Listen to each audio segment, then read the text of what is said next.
যে ঈদগাহ নামাজের জন্য আমাদের ঢাকা উত্তর সিটি কর্পোরেশনের যাতে স্বাচ্ছন্দ্যে ভালোভাবে এখানে সবাই নামাজ আদায় করতে পারে, এজন্য আমরা বিভিন্নভাবে ক্যাম্পেইনও করেছি।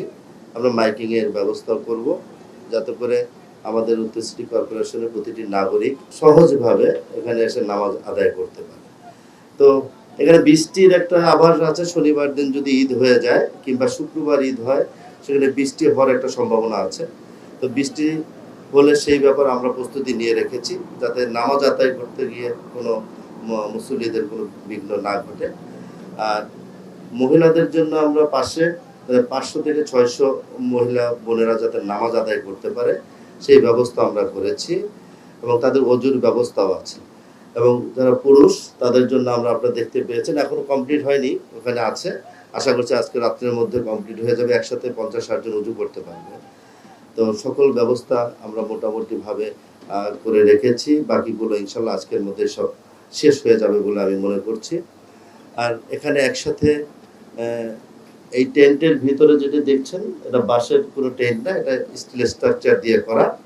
বাড়তি করে আমরা যাতে আরো বেশি মানুষ নামাজ আদায় করতে পারে, এর জন্য আমরা এক্সটেনশন করেছি।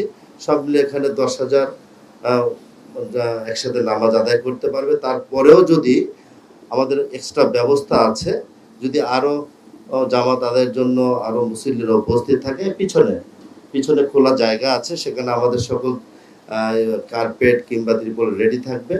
যখন উপস্থিত থাকবে আমাদের কর্মীরা সাথে সাথে নামাজের জায়গাগুলোকে নামাজ সহকারে বিছিয়ে দেবে। সকল প্রস্তুতি ইতিমধ্যে আমরা নিয়েছি, বাকিগুলো এখন 3 দিন সময় আছে। এর মধ্যে যেগুলি টুকিটাকি আছে আমরা প্রতিদিন এখানে আসব, এসে যেখানে ঘাটতি দেখব কিংবা কোনো জায়গায় কিছু আছে কিনা সেটা আমরা ব্যবস্থা করে করব।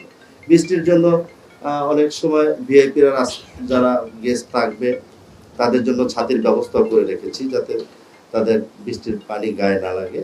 যতটুকু সম্ভব আমরা সেই ব্যবস্থাগুলো করব।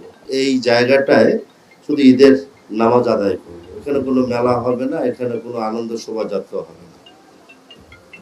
আমরা চাই প্রতিটি সদস্য ঈদের নামাজ আদায় করে তার পরিবারের সাথে অন্তত পক্ষে সময়টা কাটায়।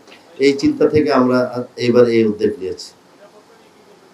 নিরাপত্তা বিষয়টা নিয়ে ইতিমধ্যে আমাদের আইন শৃঙ্খলা রক্ষাকারী বানিয়েছে, তাদের সাথে মিটিং করেছি, তাদের সাথে কথা হয়েছে। একদম যতটুকু সম্ভব সর্বোচ্চ নিরাপত্তার ব্যবস্থা এখানে থাকবে।